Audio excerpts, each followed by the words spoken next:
Hi friends, आप सभी का आपके अपने यूट्यूब चैनल पढ़ाकू योद्धा में हार्दिक स्वागत है। फ्रेंड्स, मैं आप सभी को इस वीडियो में एक बार फिर से जो सीजीजीके के क्वेश्चन है और जो साइंस के क्वेश्चन सीजी पेपर में पूछे गए हैं अलग अलग एग्जाम्स में, उसको कवर करवा रही हूँ। आप सभी खुद को चेक करिएगा कि आप सभी ने कितनी तैयारी कर ली है और कितना आप सभी को करना है, क्योंकि आप सभी का एग्जाम अब ज़्यादा दिन नहीं बचा है। तो चलिए बिना टाइम वेस्ट किए मैं ये वीडियो स्टार्ट करती हूँ। तो देखिए, सबसे पहला क्वेश्चन है, सूची 1 को सूची 2 से सुमेलित कर निम्न कोड की सहायता से सही उत्तर चयनित कीजिए। देखिए क्या दिया हुआ है, कांच के प्रकार दिया हुआ है एक और एक और इसका एप्लीकेशन दिया हुआ है या फिर उपयोग दिया हुआ है। ठीक है, जिसको हमें मैच कराना है कि कौन से कांच का यूज़ जो है वो कहाँ पर होता है। तो देखिए फ्रेंड्स, देखते हैं। सबसे पहला है बोरोसिलिकेट कांच। ठीक है, कांच को इंग्लिश में ग्लास कहते हैं, है ना। देखिए इसको मैं थोड़ा सा छोटा कर दे रही हूँ, तभी आप सभी को ऑप्शन दिखाई देगा, नहीं तो ऑप्शन दिखाई नहीं देगा, है ना। तो देखिए फ्रेंड्स, ये जो बोरोसिलिकेट ग्लास है इसका यूज़ कहाँ पर होता है? इसका यूज़ होता है ऊष्मारोधी कांच में। किस में होता है? ऊष्मारोधी कांच में। तो एक नीचे क्या आ जाएगा? थर्ड आ जाएगा। तो अब हम ऑप्शन देखते हैं, ऐसा कौन सा ऑप्शन है जिसमें एक नीचे थर्ड है। तो देखिए एक ही ऑप्शन ऐसा दिया हुआ है जिसमें एक नीचे थर्ड है। तो देखिए अगर आपको एक भी पता था तो ये क्वेश्चन सॉल्व हो सकता था।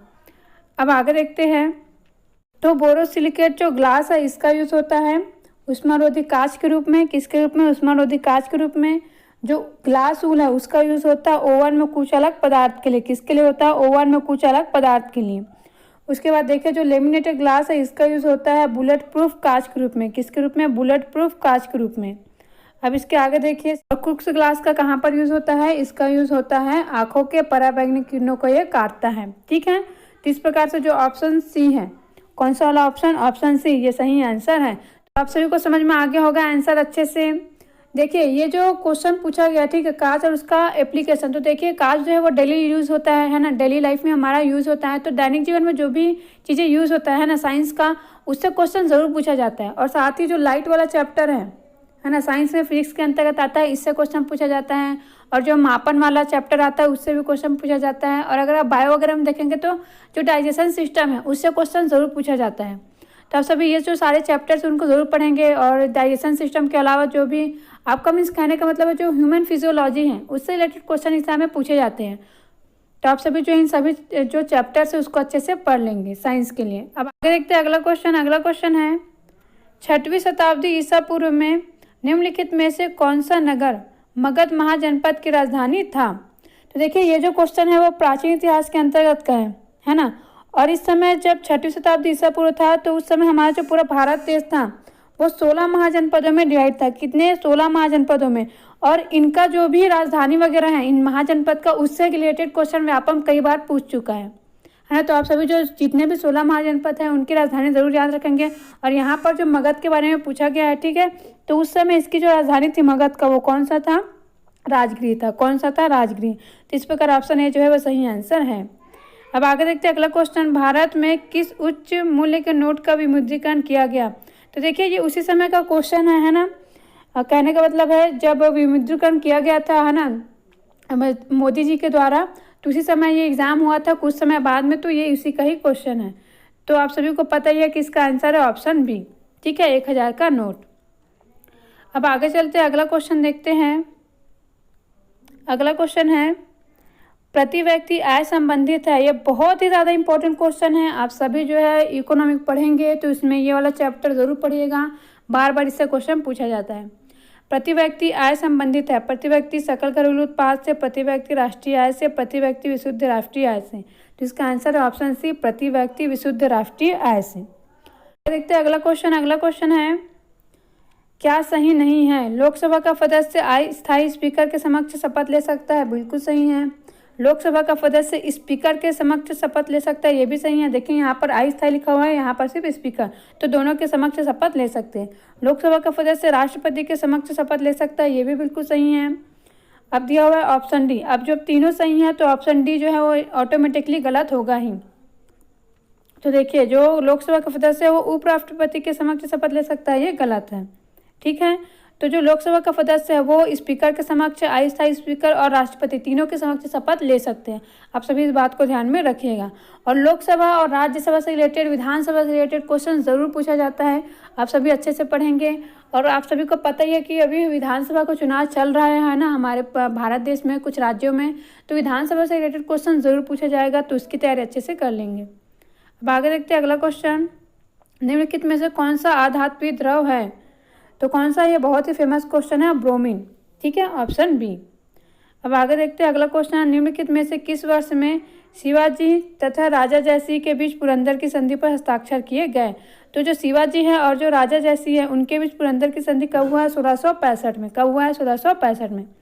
अब आगे देखते हैं अगला क्वेश्चन, भारत का सबसे दक्षिणी राज्य कौन सा है? तो देखिए भारत का सबसे दक्षिणी राज्य जो है ना, तो यहाँ पर आपको क्वेश्चन को समझना है। कई लोग का क्वेश्चन जो है इससे गलत भी हो जाता है, क्योंकि यहाँ पर देखिए क्या पूछा गया है, सबसे दक्षिणी राज्य। अगर आप सभी पढ़ेंगे तो आप सभी को पता होना चाहिए कि भारत का सबसे दक्षिणतम छोर जो है वो कौन सा है? वृहत निकोबार है। क्या है? वृहत निकोबार। लेकिन अगर हम उसको देखें तो वो किसके अंतर्गत आता है? अंडमान निकोबार, जो कि एक द्वीप है, याद रखेंगे, है ना, द्वीप समूह है।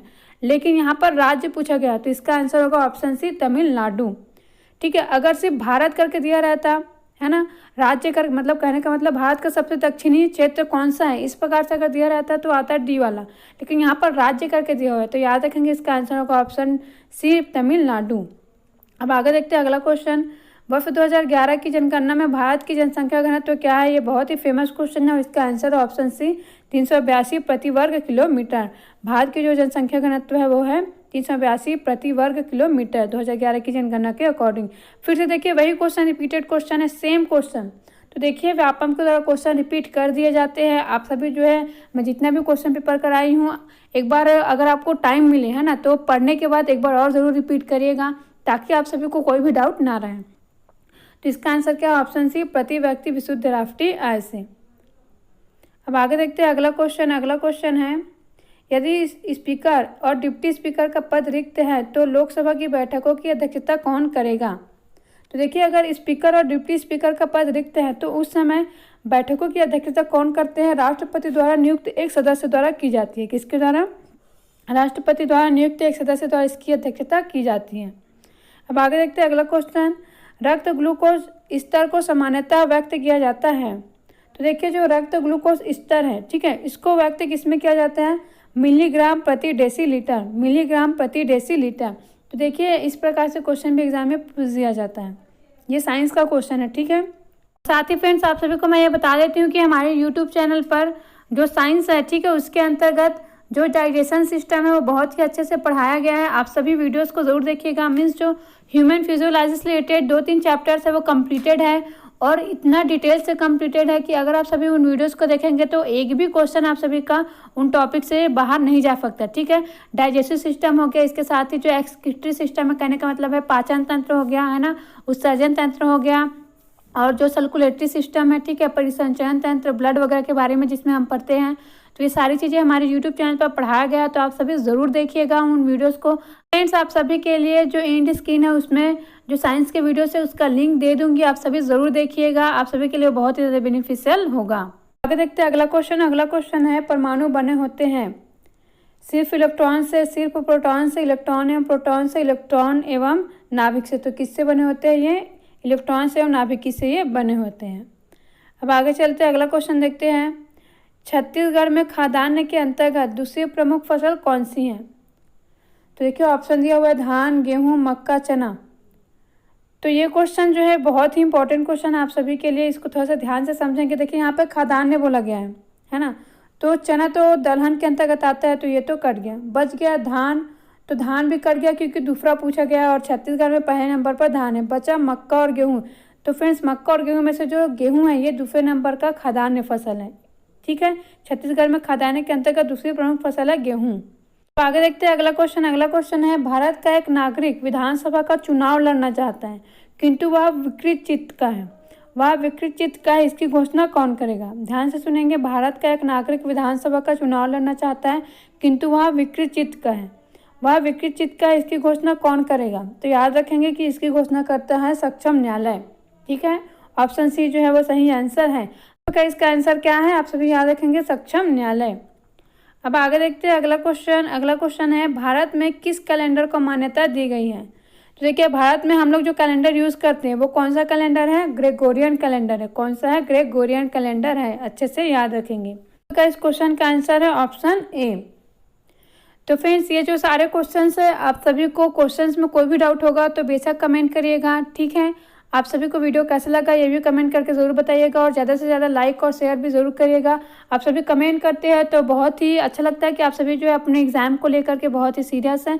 ऐसे ही अच्छे से मेहनत करते रहिए, आप सभी को सफलता ज़रूर मिलेगी। और जो भी नए बच्चे हैं वो हमारे यूट्यूब चैनल को सब्सक्राइब ज़रूर करिएगा। Thank you friends.